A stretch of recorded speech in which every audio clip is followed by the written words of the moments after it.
की पति Jyoti Singh sir VIP party में सर शामिल होने वाले हैं। देखिए, आज पार्टी में हजारों की संख्या में पूरे बिहार में कोने कोने से लोग पार्टी को ज्वाइन कर रहे हैं। वोटर लिस्ट पर तो आपका 2024 में लोकसभा चुनाव हुआ और 40 में से 30 सांसद मोदी जी का बना और उसी के दम पर आज देश में सरकार है। और जब सरकार अगर उसी के दम पर है तो ये वोटर लिस्ट कैसे खराब है? आप चुनाव के बाद भी अब लिखिए या चुनाव होने के बाद 1 साल से करना चाहिए था। अभी 2 महीने के अंदर में राज्य में आचार संहिता लगने वाला है और ऐसे समय में आपका क्या षड्यंत्र है? अगर ये वोटर लिस्ट अगर गलत है तो सबसे पहले जो 40 सांसद जीत के गया उनको आप इस्तीफा लीजिए, उनको सदस्यता समाप्त कीजिए, तब हम माने कि वो वोटर लिस्ट सही नहीं। भोजपुरी सिनेमा के मशहूर कलाकार पवन सिंह की पत्नी ज्योति सिंह जल्द ही राजनीति में कदम रख सकती हैं। सूत्रों के अनुसार वो महागठबंधन के घटक दल विकासशील इंसान पार्टी यानी कि वीआईपी में शामिल होने वाली है, जहां इसको लेकर अब कहीं ना कहीं मुकेश सहनी भी बोलते हुए नजर आए हैं। आपको बता दें कि ज्योति सिंह को लेकर जब जो है वीआईपी प्रमुख मुकेश सहनी से सवाल किया गया तो उन्होंने इस बात पर हामी भरते हुए कहा कि ज्योति सिंह को अगर हमारी पार्टी से चुनाव लड़ना है तो वो बेशक लड़ सकती है।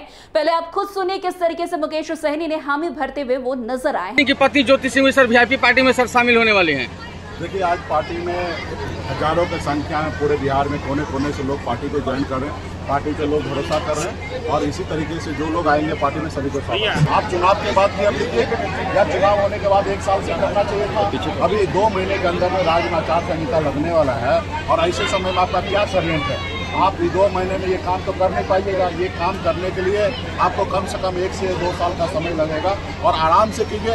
इतने शॉर्ट टाइम में आप बताइए, हमारे राज्य से 3 से 4 करोड़ की आबादी जो दूसरे राज्य में मजदूरी करने के लिए गए हैं और सब छठ में दीपावली में आते हैं, अभी कोई अपना काम धंधा छोड़कर नौकरी छोड़कर बिहार में कैसे आएंगे? और जब नहीं आएंगे तो उनका वोटर लिस्ट में नाम नहीं जुड़ेगा और जब वोटर लिस्ट में नाम नहीं जुड़ेगा तो वो कभी भी चुनाव, क्योंकि वो देश के नागरिक है, देश के मालिक है, वो वोटर है, वो आके चुनाव अगर वोटर लिस्ट में उनका नाम नहीं होगा तो चुनाव कैसे दे पाएगा? और इससे बताएं हमको भारत सरकार को लाभ क्या है?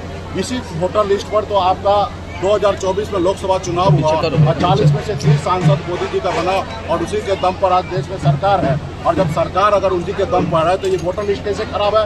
अगर ये वोटर लिस्ट अगर गलत है तो सबसे पहले जो 40 सांसद जीत के गया उनको आप इस्तीफा लीजिए, उनको सदस्यता समाप्त कीजिए, तब हम माने कि वो वोटर लिस्ट सही नहीं है। तो आप ऐसा कीजिएगा नहीं, सिर्फ लोगों को फर्क फैलाइएगा, लोगों को तनाव में लाइएगा, लोगों को परेशान कीजिएगा, खास करके गरीब मजदूर किसान को परेशान कीजिएगा, तो ये सही नहीं है।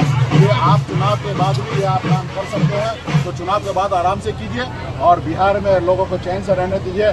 जनता जो है वो मालिक है, उनको ये जो चुनाव का समय जो होता है लोकतंत्र का बड़ा पर्व होता है, उस पर्व में सभी लोगों को आप सही से पर्व का हिस्सेदार बनने दीजिए। यही मैं चुनाव आयोग से कहना चाहता हूँ, देश के प्रधानमंत्री से कहना चाह रहा हूँ कि यहाँ पे जनता का भावना के साथ रहिए। यहाँ आपने काम अगर किया तो निश्चित तौर पे जनता वोट देकर आपको राज्य में पुनः सरकार ला के देंगे।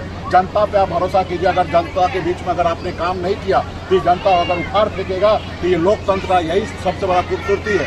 आप अगर गर्व से कहते हैं कि मैं चाय बेचने वाले का बेटा हूँ, अगर प्रधानमंत्री बने हैं तो ये बाबा साहब भीमराव अम्बेडकर का संविधान का ही देन है कि उसी संविधान के दम पर आज देश के प्रधानमंत्री आप बने हैं।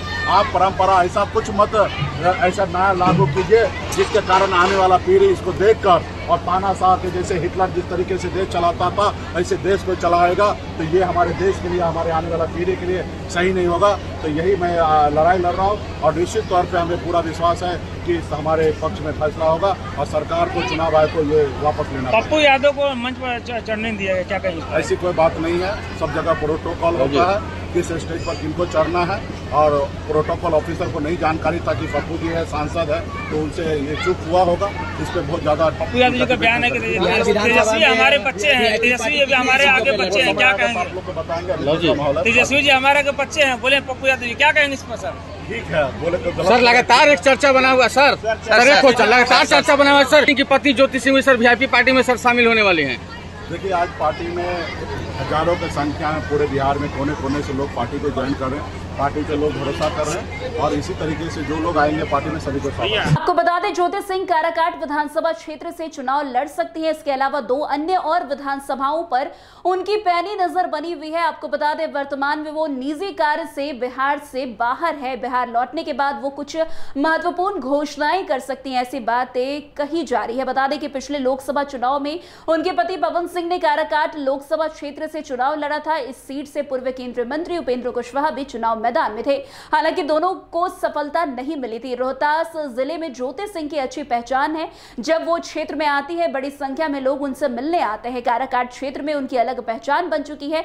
विशेषज्ञों का मानना है कि उनके राजनीति में आने से जिस दल में वो शामिल होंगे उसे फायदा मिल सकता है। अब जिस तरीके से ज्योति सिंह को लेकर कहा जा रहा है कि वो वीआईपी ज्वाइन कर सकती है और अब मुकेश सहनी भी कहीं ना कहीं पत्ते खोलते हुए नजर आए हैं। आने वाला समय बताएगा कि आखिर ज्योति सिंह क्या कुछ आगे करती हैं। तो आज की इस खबर में बस इतना ही। अन्य खबरों में हमारे साथ ऐसे आगे बने रहें और देखते रहे। तब तक के लिए NBC 24 धन्यवाद।